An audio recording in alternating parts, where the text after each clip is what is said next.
Assalamualaikum warahmatullahi wabarakatuh. Bismillah, alhamdulillah.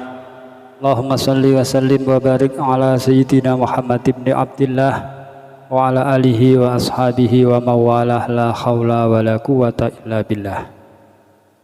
Ayyuhat tulab, hayya nabda hazihil muhadarah fi hazal yaum bil basmalah. Bismillahirrahmanirrahim. Anak-anakku, siswa-siswi MTS kelas 7, hari ini kita akan membahas buku bahasa Arab halaman 37. Halaman 37, materi kita adalah tentang at-tarkib.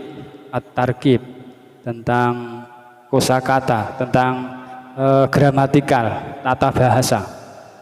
At-tarkib, tata bahasa. Ungzur wa'aid wahfad. Ungzur, lihatlah, analisalah, wa'aid, ulangi, wahfad, dan hafalkan.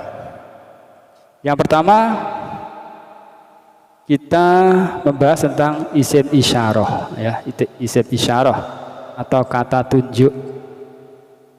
Isim isyarah adalah isim atau kata benda yang dipakai untuk menunjuk sesuatu, baik untuk jarak dekat atau jarak jauh.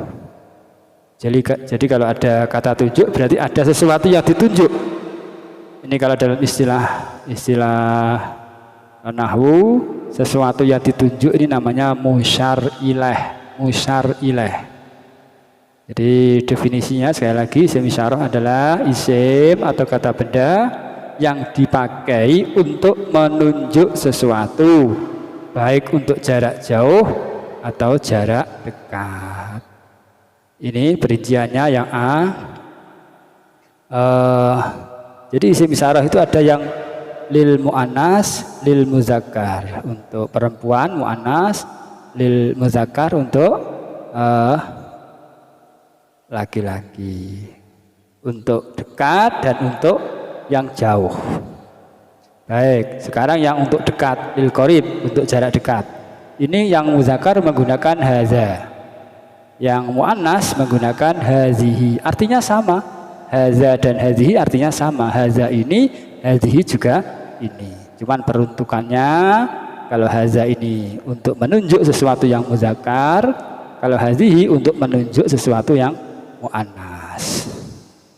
Contohnya, haza mahmudun. Ini Mahmud. Mahmud adalah muzakkar, maka isim isyarahnya menggunakan haza. Sedangkan contoh yang sebelah kanannya, hazihi mahmudah. Ini mahmudah. Karena mahmudah atau yang ditunjuk itu muannas, maka isim isyarahnya menggunakan hazihi. Menggunakan hazihi. Ini kalau musyar ilaih atau ya sesuatu yang ditunjuk dekat. Kalau jauh menggunakan zalika jika muzakkar, tilka jika muannas. Contoh, zalika kitabun, itu kitab. Tilka mistaratun, itu penggaris. Contoh yang ini menggunakan zalika karena kitabun adalah muannas. Sedangkan ini menggunakan tilka karena mistaratun adalah muannas.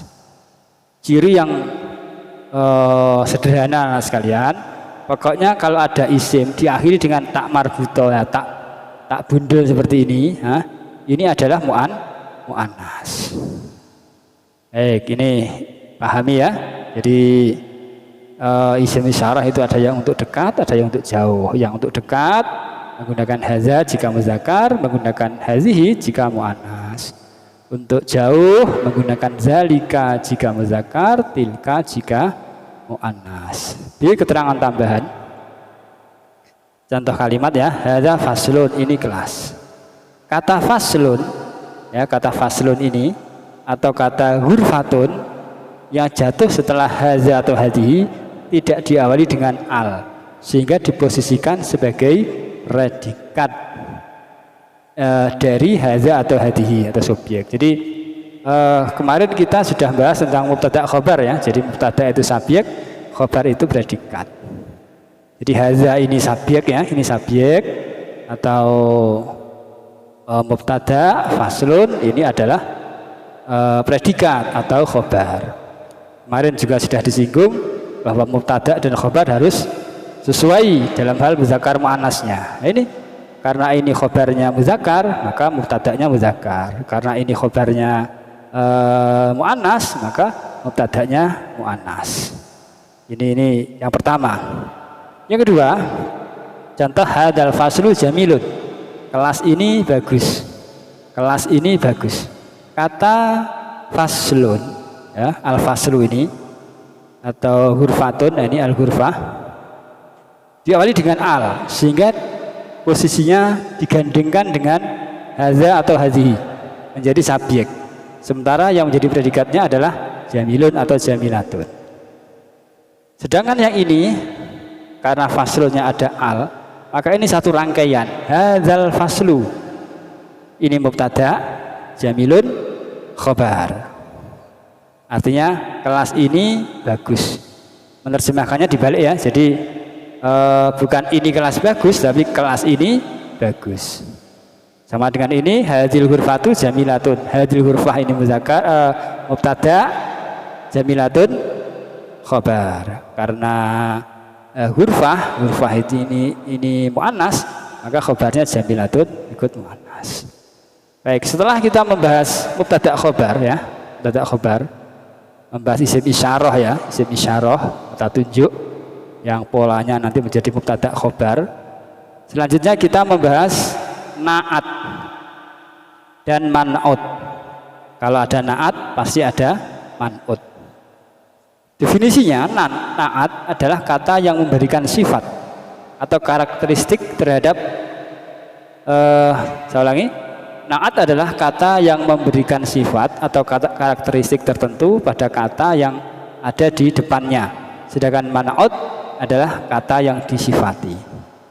Atau definisi singkatnya begini loh. Naat itu kata sifat, man'ut itu yang disifati. Kata sifat dengan yang disifati dahuluan mana ya? Duluan yang disifati. Sehingga nanti polanya man'ut baru naat. Ini naat sifat atau karakter, man'ut benda yang disifati. Ini contoh, hadza Ibrahimu tilmidun nasyitun. Ibrahim adalah siswa yang rajin.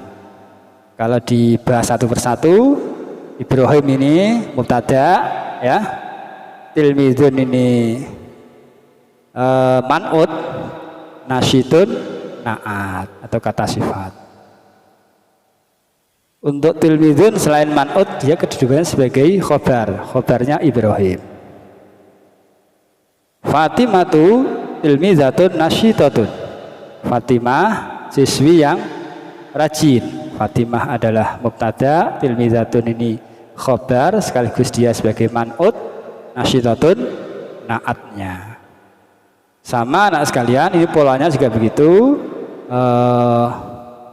Karena yang disifati tilmizun ini muzakkar, sifatnya harus muzakkar. Bandingkan dengan bawahnya ini, karena yang disifati muannas, maka sifatnya juga harus muannas. Tilmizatun nasyitatun. Kalau tilmizun nasyitun. Catatan, dalam bahasa Indonesia naat diposisikan dengan terjemahan kata yang. Jadi yang, jadi ada sifat yang. Jadi seperti ini. Tilmidun nasyitun, makna awalnya kan siswa rajin. Antara tilmidun dan nasyitun seakan-akan muncul lafadz yang, sehingga terjemahnya siswa yang rajin, siswi yang rajin. Jadi pokoknya kalau ada yangnya, ya adalah kata sifat.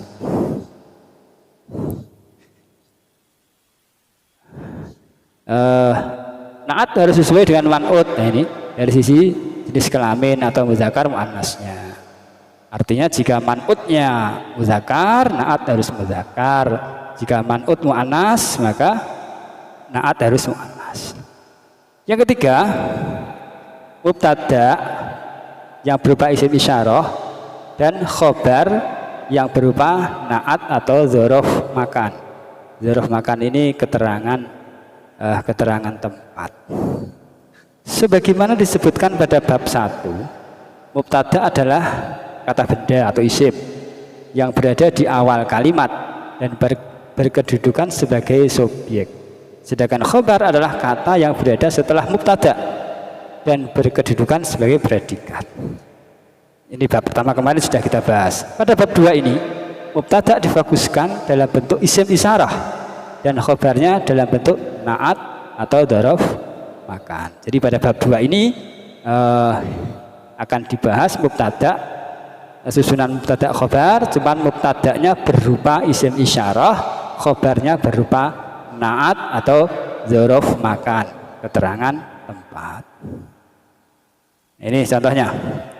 Contoh kalimat dengan pola mubtada yang berupa isim isyarah plus khobar yang na'at. Hadzal hammamu nazifun. Kamar mandi ini bersih. Mubtadanya adalah hadzal hammamu. Nazifun adalah bersih. Hadis sahatu wasi'atun. Halaman ini luas. Hadis sahah ini mubtada, wasi'atun ini khobar. Zalikal maksofu jadidun, kantin itu baru. Tilkal maktabatu kabiratun, perpustakaan itu besar. Coba kita lihat anak sekalian. Jadi antara isyarah haza dengan yang ditunjuk, kalau ada isyarah ada musyar ilaih. Ini mudzakkar, ini juga mudzakkar, harus sesuai. Mu'anas. Ini dekat. Kalau jauh, ini zalika ini mudzakkar, al-maksof juga mudzakkar, jadidun juga mudzakkar. Tilka mu'anas, al-maktabah mu'anas, kabiratun juga mu'anas. Jadi antara mubtada dan khobar harus sesuai. Antara na'at dan man'ut juga harus sesuai dalam hal mudzakkar mu'anas. Keterangannya yang A, kata yang dicetak tebal berkedudukan sebagai mubtada. Ini yang merah ini ya, ini semuanya adalah mubtada. Kata yang bergaris bawah berkedudukan sebagai khobar atau predikat dengan bentuk kata sifat. Ini nazifun, wasi'atun, jadidun, kabiratun. Ini adalah khobar yang mana berupa kata sifat. Struktur contoh-contoh atas adalah mubtada plus khobar dari kata sifat. Nah, ini mubtada, ini khobarnya berupa kata sifat. Yang D, susunan ini harus ada kesesuaian antara mudzakkar dan mu'annas. Tadi sudah saya singgung. Khobar yang berbentuk kata sifat, huruf akhirnya dibaca dhammah. Lihat contoh kata yang bergaris bawah kabiratun. Nah, ini. Jadi khobar itu huruf akhirnya dibaca rafa atau dhammah ya, nazifun, wasi'atun dan seterusnya. Telaah dan analisis contoh. Ini ada contoh yang salah. Tilkal hurfatu saghiratun. Contoh ini salah. Salahnya apa? Kata saghirun harusnya saghiratun. Karena al-hurfah berbentuk perempuan. Nah, karena al-hurfah ini mu'annas, ya seharusnya sifatnya mu'annas, tidak saghirun, tapi saghiratun. Sehingga yang benar tilkal hurfatu saghiratun. Zalikal bustanu wasi'atun. Nah, ini salah contoh ini. Yang betul bukan wasi'atun tapi wasi'un. Kenapa? Karena al-bustan ya, bustan ini adalah mudzakkar. Kalau mudzakkar ya khobarnya harus mudzakkar, sehingga yang benar adalah zalikal bustanu wasi'un. B, mubtada berupa isim isyarah, khobarnya dari dzaraf makan. Kalau yang awal tadi kan mubtadanya berupa isim isyarah, khobarnya berupa na'at ya. Kalau yang B, mubtadanya berupa isim isyarah, khobarnya berupa dzaraf makan. Contoh, hadzal mahzanu fil idarati. Gudang ini ada di dalam kantor. Ini hadzal mahzan. Hadzal qa'atu faqal maktabi. Aula ini ada di atas perpustakaan. Zalikal maidanu amamal ma'amali. Lapangan itu ada di depan laboratorium. Tilkal hurfatu bainal masjidi wal ma'hadi. Ruang itu ada di antara masjid dan ma'had. Coba kita lihat pembahasannya ya.